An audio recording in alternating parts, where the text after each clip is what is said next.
رمضان المبارک میں بہت ساری حلال چیزیں آپ کو حرام کر دی گئی ہیں۔ السلام علیکم ورحمۃ اللہ وبرکاتہ۔ دوستو، رمضان کے متعلق ایک بہت خاص بیان لے کے آپ کے سامنے حاضر ہوا ہوں۔ رمضان میں ایک غلطی کبھی مت کرنا، ورنہ آپ کا ایک بھی روزہ نہیں ہوگا۔ یہ میں نہیں کہتا ہوں، مفتی سلمان اظہری صاحب نے ایک بہت بڑا بیان دیا ہے جو سننے کے لائق ہے۔ آئیے ایسی کون سی غلطی ہے جس کے بنا پر روزہ نہیں ہوگا، آئیے مفتی سلمان اظہری کی زبان سے سنتے ہیں، چلتے ہیں بیان کی طرف، پھر اس کے بعد تفسیرہ کرتے ہیں۔ آپ دیکھیں، اس رمضان المبارک میں بہت ساری حلال چیزیں آپ کو حرام کر دی گئی ہیں، یعنی سحری سے لے کر افطاری تک۔ میں یہ نہیں کہہ رہا کہ شراب پینا حرام ہے، نشہ کرنا حرام ہے، وہ تو پوری زندگی بھر حرام ہے، لیکن آپ کو چاول روٹی تو حلال ہے نا، سبزے سیب پھل فروٹ تو حلال ہے، لیکن یہ حلال چیزیں بھی اللہ نے آپ پر حرام رکھی ہیں، روزے کے عالم میں نہیں کھا سکتے۔ سحری سے لے کر افطار تک یہ حلال لقمے، پانی تو حلال ہے، پاک ہے، لیکن آپ کے لیے روزے کے عالم میں حرام ہے۔ اسی طرح شادی شدہ مرد اپنی عورت کے ساتھ زندگی بھر کبھی بھی جمع کر سکتا ہے، رات میں سو سکتا ہے، لیکن حالت روزہ میں وہ حلال کام بھی حرام ہے، حلال کام بھی حرام ہے۔ اپنی عورت سے جمع کرنا حالت روزہ میں کیوں روکا گیا؟ کھانا پینا بھی حلال تھا، عورتوں کے ساتھ شباشی بھی حلال تھی، لیکن روزے کے عالم میں ان حلال چیزوں کو روکا گیا۔ تو آپ سوچ سکتے ہیں اس چیز کو، سوچ سکتے؟ وجہ یہ ہے کہ حلال چیزوں سے آپ کو روک کر بڑے حرام چیزوں سے بچانا مقصود ہے۔ آج اگر اپنے آپ میں اتنا کنٹرول کر لے جاؤ کہ چند حلال چیزوں سے دن بھر بچ سکتے ہو، انشاءاللہ رمضان کے بعد بڑی حرام چیزوں سے بھی اللہ آپ کو محفوظ رکھے گا۔ میرے عزیزو، برا ہے ان لوگوں کا جن کو میرے آقا صلی اللہ تعالیٰ علیہ وسلم نے دعائے ہلاکت فرمائی ہے۔ اس سے بدنصیب کوئی ہو سکتا ہے جن کے لیے رسول رحمت صلی اللہ تعالیٰ علیہ وسلم کی دعائے ہلاکت ہوئی ہو؟ حضور صلی اللہ تعالیٰ علیہ وسلم ایک دن مسجد نبوی شریف میں تشریف لے جا رہے تھے، ممبر پر آپ نے قدم رکھا، آمین کہا، پھر دوسرے زینے پر قدم رکھا، آمین کہا، تیسرے زینے پر قدم رکھا، آمین کہا۔ خطبہ مکمل کیا، صحابہ نے پوچھا، یا رسول اللہ صلی اللہ علیہ وسلم، ہر زینے پر آپ قدم رکھتے ہوئے آمین کس لیے کہہ رہے تھے؟ سنو، رسول پاک صلی اللہ علیہ وسلم ارشاد فرماتے ہیں کہ میں جب پہلے زینے پر قدم رکھا تو سید الملائکہ جبرائیل امین آئے اور دعا کرنے لگے۔ کیا دعا کیا؟ یوں کہا، یا رسول اللہ صلی اللہ علیہ وسلم، وہ شخص ہلاک و برباد ہو جائے جو آپ کا نام سنے اور پھر اس کے بعد درود نہ بھیجے۔ حضور فرماتے ہیں میں نے آمین کہا۔ حضور کا نام سنتے ہی آپ کی زبانوں پر درود آ جانا چاہیے، اللہم صلی علی سیدنا محمد وآلہ وصحبہ وبارک وسلم۔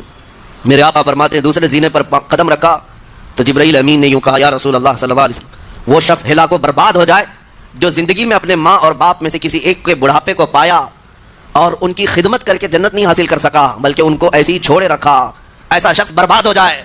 حضور فرماتے میں نے آمین کہا۔ پھر جبرائیل امین نے کہا، تیسرے زینے پر قدم رکھتے ہی میرے آقا فرماتے ہیں جبرائیل نے یوں دعا کی کہ اے اللہ کے رسول، وہ شخص ہلاک و برباد ہو جائے جو رمضان کا مہینہ پایا لیکن اس کا ادب نہیں کر سکا، اس کا احترام نہیں کر سکا۔ حضور فرماتے میں نے اس پر بھی آمین کہا۔ جس کی ہلاکت کے لیے جبرائیل امین دعا کر رہے ہوں اور اس دعا پر سید الانبیاء آمین کہہ رہے ہوں، ایسے شخص کی بربادی کا کیا انجام ہو سکتا ہے؟ وہ کتنا بد نصیب ہوگا۔ اسی لیے میرے عزیزوں، مسلمانوں میں یہ رواج ہی نہیں ہونا چاہیے کہ اٹھ کر کے پوچھتے رہیں روزہ ہے کہ نہیں ہے، روزہ ہے کہ نہیں ہے۔ مسلمان ہے تو روزہ ہے، اور یہ کوئی آپشنلی عبادت نہیں ہے کہ 4 رکھ لیا 2 نہیں رکھا، آپشنلی نہیں، یہ فرض عین ہے۔ ایک روزے کو چھوڑنے کا گناہ فرمایا گیا 600 سال تک اسے دوزخ میں رکھا جائے گا، 600 سال تک۔ یہ معمولی چیز نہیں ہے، اور جن کے پچھلے روزے قضا ہو چکے ہیں معاف نہیں ہوں گے، تھپڑ مار لیں گال پہ، توبہ کر لیں، معاف نہیں ہوں گے۔ توبہ تو کرنے کے ساتھ ساتھ قضا بھی کرنا ہوگا، جب موقع ملے سال بھر میں اپنے چھوٹے ہوئے روزوں کو واپس کرنا ہے۔ اس کی اہمیت میں آپ کو بتا دوں، ایک روزہ اگر جان بوجھ کر کے کسی نے توڑا یا چھوڑا تو جانتے ہیں اس کا کفارہ کیا ہے؟ اس کا کفارہ یہ ہے کہ اس کے بدلے میں دوسرے دنوں میں 60 روزے کنٹینیو رکھے۔ رمضان کا ایک روزہ پورا کرنے کے لیے 60 روزے رکھنے پڑ جائیں گے۔ ہاں، اگر کسی عذر کی وجہ سے، کسی تکلیف کی وجہ سے چھوڑا تھا، بیمار تھا یا سفر میں تھا یا تکلیف کی شدت تھی، اس وجہ سے روزہ چھوڑا تھا، تو اس کے بدلے میں ایک روزے کی قضا ایک ہی روزہ ہوگی۔ لیکن بغیر کسی عذر کے، شہوت کی وجہ سے، نفس پرستی کی وجہ سے توڑا تھا یا چھوڑا تھا تو پھر 60 روزے رکھنے پڑ جائیں گے۔ اس سے اندازہ ہوتا ہے کہ ایک روزے کی اہمیت کیا ہے رمضان کے۔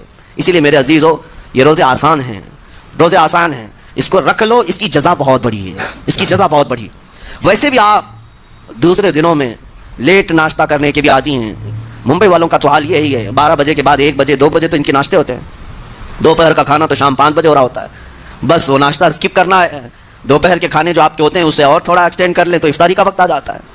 کوئی بہت بڑی دقت کی بات نہیں، کوئی بہت بڑے بوجھ کی بات نہیں، آسان ہے۔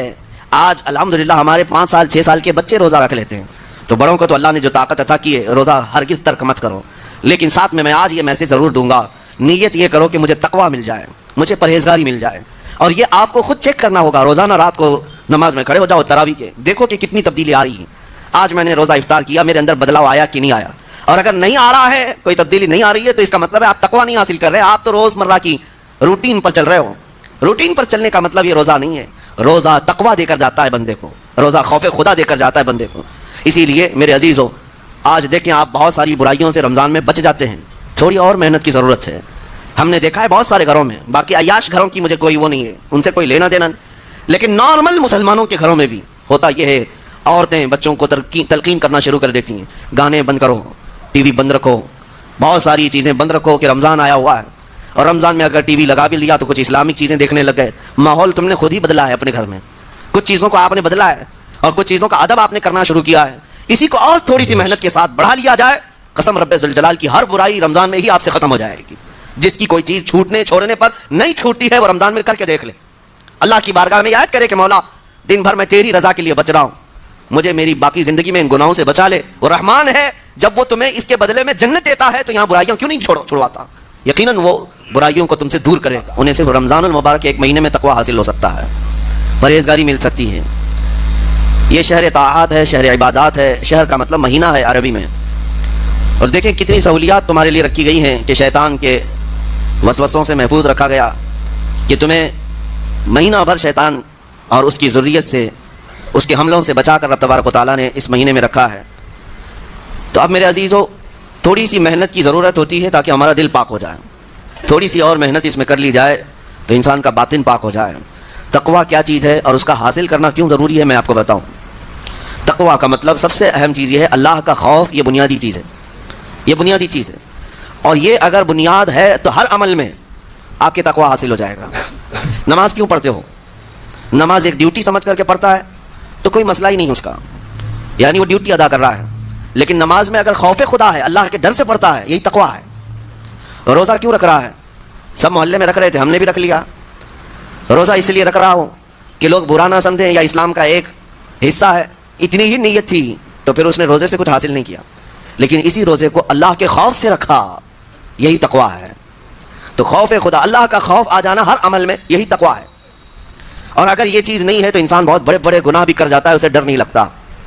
روزہ چھوڑ دیا، اسے کوئی خوف ہی نہیں ہے، بلکہ دھڑلے سے لوگوں کے سامنے کہتا بھی پھر رہا ہو کہ مجھے یہ سب چیزوں میں وشواس نہیں، یقین نہیں ہے۔ یہ باتیں اس زبان سے آتی ہیں جس کے ہاں اللہ کا خوف ہے ہی نہیں، اللہ کا ڈر نہیں۔ اسی لیے قرآن میں اللہ نے فرمایا لعلکم تتقون، تم پر روزے اللہ نے فرض کیے ہیں تاکہ تمہیں تقویٰ مل جائے، اللہ کا خوف۔ اور یہ کتنی اہم چیز ہے میں آپ کو بتاؤں، خوف خدا۔ خوف خدا کا مطلب کیا؟ اللہ کا ڈر، اللہ کا خوف۔ یہ تمہاری پوری باڈی کو صحیح کرتا ہے، اندر سے بھی باہر سے بھی۔ خوف خدا، تم ہر قدم پر اگر یہ سوچتے ہو کہ میرا رب مجھے دیکھ رہا ہے، جیسے کہ آپ کو پتہ ہے حدیث پاک میں حضور صلی اللہ تعالیٰ علیہ وسلم سے پوچھا بھی گیا احسان کیا ہے، یعنی نیکی کس کو کہتے ہیں؟ حضور نے فرمایا تم نماز ایسی پڑھو یا عبادت ایسے کرو جیسے تم اللہ کو دیکھ رہے ہو۔ اور اگر یہ نہیں ہو سکتا تم سے تو اتنا احساس تو رہے کہ اللہ تمہیں دیکھ رہا ہے، تو ہر عمل میں تمہاری یہ سوچ آئے کہ مجھے میرا رب دیکھ رہا ہے، تمہارے قدم سنبھل جائیں گے۔ آج آپ مسجد میں بیٹھے ہیں، ادب سے بیٹھے ہیں، حالانکہ ایک آدھے گھنٹے کے بعد جسم کو پھیلنے کی حاجت ہونے لگتی ہے، تھوڑا پیر پھیلا لوں، پیٹھ کو ٹیک دے دوں، نہیں کرتے آپ، اس لیے کہ آپ کو احساس ہے کہ امام صاحب دیکھ رہے ہیں، مفتی صاحب دیکھ رہے ہیں، یا پھر مجمع میں لوگ دیکھ رہے ہیں۔ تو یہاں پر ہمارے دیکھنے کے احساس سے آپ کے پیر نہیں پھیلتے ہیں، آپ پھیل کے نہیں بیٹھتے، تو ہم میاں نہ سزا دینے والے نہ جزا دینے والے ہیں۔ یہی احساس اگر اللہ کے دیکھنے کا ہو جائے کہ میرا رب مجھے دیکھ رہا ہے، تو پھر آپ کو کسی نگرانی کی ضرورت نہیں، کہیں کسی CCTV کی ضرورت نہیں۔ اللہ کا خوف اگر بندے کے دل میں آ جائے، وہ ہر لمحے، ہر گھڑی، ہر علاقے میں محفوظ رہتا ہے، اپنے آپ کو محفوظ رکھتا ہے۔ میرے عزیزو، 4 سال کی عمر ہے امام اہل سنت فاضل بریلوی رحمۃ اللہ علیہ، امام محمد رضا خان رحمۃ اللہ علیہ، 4 سال کی عمر میں روزہ رکھ لیا۔ گرمیوں کی شدت تھی، گھرانہ علمی گھرانہ ہے، باپ بھی بڑے عالم دین، دادا بھی بڑے عالم دین ہیں۔ 4 سال کی عمر میں روزہ تو رکھ لیا، اور جب تھوڑی دوپہر ڈھل گئی، اچھے اچھوں کی حالت دھوپ کے دنوں میں خراب ہونے لگتی ہے، تو شام ہونے کو قریب تھی کہ ایک کمرے کے اندر دادا محترم نے پوتے کو بند کر دیا اور کچھ پھل فروٹ ساری چیزیں اندر رکھ کر کے دروازہ باہر سے بند کر لیا، کہا بیٹا کھا لینا، میں کسی کو بتاؤں گا نہیں، کسی کو نہیں بولوں گا، 4 سال کی عمر ہے، تمہارا روزہ بھی رہے گا، کھا کر کے تھوڑا پیٹ ہلکا کر لینا۔ تو یہ دروازہ بند کر کے دادا محترم چلے گئے. کافی دیر کے بعد دروازہ کھلا تو وہ پھل فروٹ ویسے کے ویسے ہی, بچہ ویسے ہی بیٹھا ہوا ہے. امام احمد رضا رحمۃ اللہ تعالیٰ علیہ 4 سال کی عمر کی بات کر رہا ہوں. دادا نے آ کر پوچھا بیٹا کھائے نہیں؟ دروازہ بند کر لیا تھا. تو 4 سال کی عمر میں مولانا امام احمد رضا کہنے لگے کھا تو لیتا لیکن ہر گھڑی میرا مولا تو دیکھ رہا ہے, جس کے لیے روزہ رکھا وہ تو دیکھ رہا ہے. یہ ہے تقویٰ, یہ ہے خوف خدا, کہ اگر یہ کسی کے دل میں بیٹھ جائے, اسے لوگوں کو دکھانے کی یا لوگوں کے اسے دیکھنے کی کوئی ضرورت ہی نہیں. میرے عزیزو, تقویٰ حاصل کرنے کا یہ اتنا بہترین راستہ ہے, اتنا بہترین راستہ ہے. آپ روزہ ہیں, کس کو پتا ہے؟ میں روزہ ہوں, کس کو پتا ہے؟ یہ راز ہے میرے اور اللہ کے درمیان. آپ روزہ ہیں, یہ راز ہے آپ کے اور اللہ کے درمیان. بہت سارے موقع آپ کے پاس ہیں دن بھر میں, فجر سے لے کر عصر تک کئی مرتبہ وضو میں جانا پڑتا ہے. باضابطہ آپ کلی کر رہے ہیں, آدھا نکل جاتے ہیں, کس کو خبر ہے؟ یا کہیں چھپ کر کے کوئی ہلکی سی چیز چبا لیتے, کس کو خبر ہے؟ اس لیے کہ یہ اندرونی معاملہ ہے, راز ہے. آپ کھا رہے ہیں, پی رہے ہیں یا نہیں کھا رہے ہیں, نہیں پی رہے ہیں, یہ کوئی دوسرا نہیں کہہ سکتا. آپ کے اور آپ کے اللہ کے درمیان یہ راز ہے. اور آپ بچے ہوئے ہیں, حلق سوکھا ہے شام کے وقت میں, اور پیٹ بھی پیٹ سے لگنے آ جاتی ہے. کام کرنے والے جانتے ہیں کہ شام ہوتے ہی روزے کا اثر کس قدر ظاہر ہوتا ہے. کام کرنے والوں کو زیادہ اثر پڑتا ہے, اے سی میں سونے والوں کو روزہ کہاں پتہ چلتا ہے.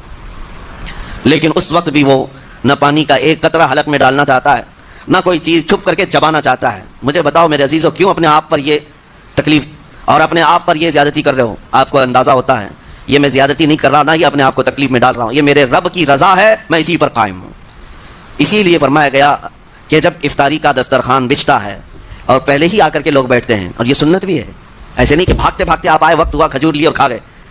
افطاری کے وقت سے تھوڑی دیر پہلے بیٹھ جاؤ. تمہارے دسترخوان پر نعمتیں رکھی ہوئی ہیں, پھل بھی ہیں, میوہ جات بھی ہیں, کچھ کھانے پینے کی چیزیں بھی ہیں, ٹھنڈا شربت بھی ہے, دیکھتے ہوئے بیٹھے ہیں آپ, لیکن ہاتھ نہیں لگاتے ہیں. انتظار ہے وقت کا کہ ادھر سورج کے غروب ہونا ہے اور میری افطار ہونی ہے. اعلان سنتے ہیں, اذان سنتے ہیں, اس کے بعد آپ اٹھاتے ہیں, لیکن اتنی دیر تک آپ خاموش بیٹھے ہیں دسترخوان کے پاس, سارے لوگ دیکھتے رہتے ہیں. یہ وہ منظر ہے جس کو فرمایا گیا رب ذوالجلال بھی اپنے بندوں کو دیکھ رہا ہے.